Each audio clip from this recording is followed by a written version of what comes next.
السلام عليكم ورحمة الله تعالى وبركاته. أرحب بالجميع في حصة جديدة من دروس أو من تمارين مادة الرياضيات المستوى أولى بكالوريا، والتي يتعلق بدرس المرجح. إذن هذا الدرس من الدروس المهمة جدا، والتي تشكل عائقا أو تشكل بعض الصعوبات لدى بعض الطلبة، ولكنه درس ليس بالصعب كما يعتقد الطلبة، ولكنه يحتاج فقط إلى تركيز ومثابرة وإنجاز مجموعة من التمارين التي تجعل من هذا الدرس درسا سهلا. إذن التمرين هو الآن أمامكم، سنقرأ التمرين جميعا حتى نستوعب ما فيه. إذا نعتبر النقاط المختلفة A B C من المستوى كما وضعت هنا. إذا وضعت واحد النقطة A B C عشوائيا. أرسم النقطة G1 مرجح النقطتين B3 C-2. Donc on vous demande de dessiner ou bien de construire le point G1 qui est le barycentre des deux points modérés B3 C-2. Alors là, je vais vous faire un rappel tout simplement. Lorsqu'on dit un barycentre, donc G1, je explique en français tout simplement pour que tout le monde puisse comprendre. Donc G1, je dis barycentre, يعني مرجح ديال de B3 C-2, ça veut dire que si je prends, ou bien je choisis un point M appartenant au plan, je peux écrire la relation de la manière suivante: 3MB moins 2MC égale 3 moins 2, ça fait 1, il reste MG1. Voilà. Donc pour construire G1, il suffit de donner au point M soit B soit C. Alors là, si je donne M point B, ça veut dire que ici 3BB ça s'annule, il me reste 2 moins 2 BC égale à BG1. Donc autrement dit, BG1 égale à 2CB. Voilà, donc ça va me faciliter bien sûr la tâche pour construction de G1. Donc on a BG1 égale à 2 fois CB, c'est-à-dire je dois faire, donc ما خليش l'espace بزاف، غادي نعاود هاد donc ناخذ un point A, un point B quelconque et un point C. Donc BG1 est égal à 2CB. Voilà, je dois aller dans ce sens-là. Donc 2CB, donc à peu près 2 cm. Donc à peu près, donc on va, voilà, donc BG, je dois rentrer من نقطة B. Donc 2CB, donc غتكون عندنا هنا. Voilà. Donc voilà le point G1. Donc voilà, j'ai bien construit le point G1. السؤال باء هنا قال لك ولا حدد مجموعة النقط التي تحقق العلاقة التالية. إذا التي تحقق العلاقة التالية سبق لنا درسناها، ولا قلنا بأن هنا عندنا 3MB moins 2MC égale à 3 égale à MG1. غنعاود نكتبها هنايا. Donc on a 3MB moins 2MC c'est bien égal à quoi؟ d'après العلاقة هنا هي MG1. donc هي المعيار ديال MG1. قال لك هنا بغينا شكون يساوي 3. ça veut dire quoi؟ ça veut dire que MG1 égale à 3. donc هذه توحي بأن مجموعة النقاط التي لها هذه الشروط فهي غتكون عبارة عن ماذا؟ عن دائرة للمركز ديالها G1، واي نقطه من M غادي يكون MG1 اي ان الشعاع R يساوي 3. اذا سنقول بان c'est l'ensemble des points appartenant, si vous voulez, à un cercle de rayon R égale à 3 et de centre G1. يعني المجموعة هي مجموعة عبارة عن دائرة مركزها G1 وشعاعها R يساوي 3. إذا ننتقل دابا الآن السؤال الثاني. أرسم النقطة G مرجح النقطتين A و G1. إذا سنكتب هذه الأمر. إذا G فهو مرجح النقطة جي ان و ا دو.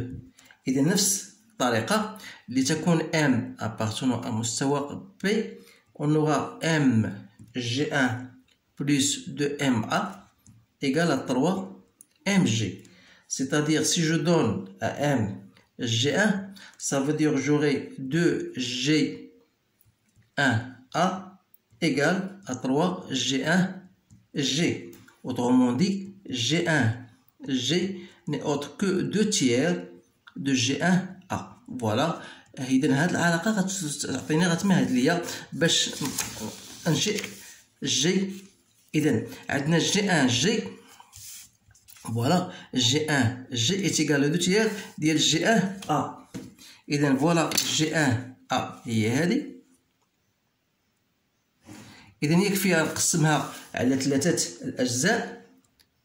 إذن فوالا بلوز أو موان غير باش نفهم المقصود. إذا قسمت على 3 تساوي 2 تيير، دونك غتكون هنا عندنا البوان جي. فوالا الإنشاء ديال هاد جي. الآن قالك ماذا تمثل النقطة جي بالنسبة للنقط أ و بي و سي. إذن من خلال عندنا نعاود نكتب النقطة سي اللي هي موان 2 و بي 3 و أ 2. إذن هنا بالنسبة لهاد النقطتين بي عندنا هي جي أ هي مرجح ديال النقطتين. إذن ذات النقطة المتزنة معيار لي بوندير جي ان. إذن عندنا هنا جي، بما أن جي هو معيار النقاط أ و بي و سي يكفي أن أقول بأن جي إذن فهو مرجح ماذا أ و جي ان. هذا هو ماذا يمثل هذا. الآن فوالا بين أن المستقيمين AC و BG متوازيان. إذن باش نبين هنا بأن المستقيمين AC فوالا AC دونك فوالا AC et فوالا BG. إذا خصنا نبينو بأنهم مستقيمين متوازيين هناك طرق عدة، ولكن بانت لي أولا الطريقة السهلة غنعاودو نرجعو ما يسمى ب تيوريم دو تاليس. إذن بما أن باش نبين أن هادو متوازيين يكفي أن أبين بأن عندنا جي ان جي سور جي ان ا هي ماذا. إذن من خلال هذا الرسم أو من خلال هذا الإنشاء عندنا جي ان جي سي كوا سي لو دو تيير ديال جي ان ا دونك سور جي ان ا c'est-à-dire égal à 2 tiers. كذلك بالنسبة G1 B sur G1 C donc il y a 2 tiers G1 C sur G1 C donc هي 2 tiers. إذا ماذا يعني هذا؟ أن G1 G sur G1 A تساوي G1 B sur G1 C. وهذا يمكن أن يعطينا بأن B G فهي متوازية مع AC. إذن ممكن تكون طريقة أخرى كذلك توضح بها. إذا المهم هو أن توضح أو تفسر هذه التوازنات ديال هاد المستقيمين. السؤال الرابع، نعتبر النقاط A و B و C إحداثية ديالهم في معلم أو إي جي. قالك حدد إحداثية النقطتين جي أ و جي. إذا بالنسبة للإحداثيات إذا ماذا نقول؟ فوالا عندنا سي منساوش بأن جي أن قلنا عليها هي مرجح بي و سي. إذا هذا يعني أن 3 ام بي موان 2 ام سي إيكال ام جي ان. وبالتالي إلا بغيت نعطي ام عطيتها او يعني هنا غتساعدني باش ندير إحداثيات ديال جي ان، يعني او جي ان إيكال 3 او بي موان 2 او سي. اوترومون دي إحداثية ديال جي هي اكس جي ان و يكراك جي ان. بمعنى آخر يعني أن إكس جي أ غتكون هي 3 إكس بي موان دو إكس سي، بينما هنا غتكون إكغيك سي هي 3 إكغيك بي موان دو إكغيك سي. دونك يكفي أن أقوم بالتعويض. إذا عندنا هنا هي 9 3 في 9 بلس 4 دونك صافي 13. إيسي موان 3 موان 8 دونك هي موان 11. نعوض إكس إكغيك إكس بي فوالا، ها إكس بي ها إكس إكغيك بي إكس أ إكغيك أ إكس سي إكغيك سي. إذا وبالتالي إذا جي أ إحداثيات ديالها إكس جي هي 13 وهنا موان 11. دونك فوالا إحداثيات ديال النقطة جي. بقات لنا ديال جي عفوا بقات لنا إحداثية ديال النقطة جي. إذا عندنا جي هي مرجح ديال جي ان و أ. نفس الشيء غادي نقومو بعلاقة المتجهية حيث ام تنتمي إلى المستوى دونك هي ام جي. إذا وبالتالي غتعطينا او جي إيكال ا 2 فوا او أ بلس دونك سي جو مي هنا ام دونك أ بلس او جي ان. وإذا عندنا هنا غتكون 3 او جي، بمعنى آخر يعني أن او جي غتكون هي 2 تيير ديال او أ بلس 1 تيير او جي ان. وبالتالي غادي نديرو أن إكس جي هي 2 تيير فوا إكس او أ صافي دير 1 بلس 1 تيير فوا 13 عطينا 15 sur 3. و إكغيك جي غتكون هي 2 تيير فوا 2 بلس 1 تيير فوا موان 11 دونك سا مو دون موان 7 تيير. وبالتالي إحداثيات ديال جي هي 15 sur 3 موان 7 sur 3. فوالا. نتمنى تكون الجواب ديالي يكون صحيح، لأني ليس عندي جوابا جاهزا وإنما أتفاعل مع هذا التمرين بتلقائية. إذا فيما يخص السؤال الأخير، بين أن المتجهتان مستقيميتان. يعني on va montrer que les points sont alignés, les deux vecteurs sont collinéaires. Donc collinéaire, ça veut dire il suffit de trouver BG, comme BG c'est XG moins XB, YG moins YB. C'est-à-dire vous faites votre calcul, ça me donne 15 sur 3 moins 3, moins 7 tiers plus 1, c'est-à-dire 2 moins 4 tiers.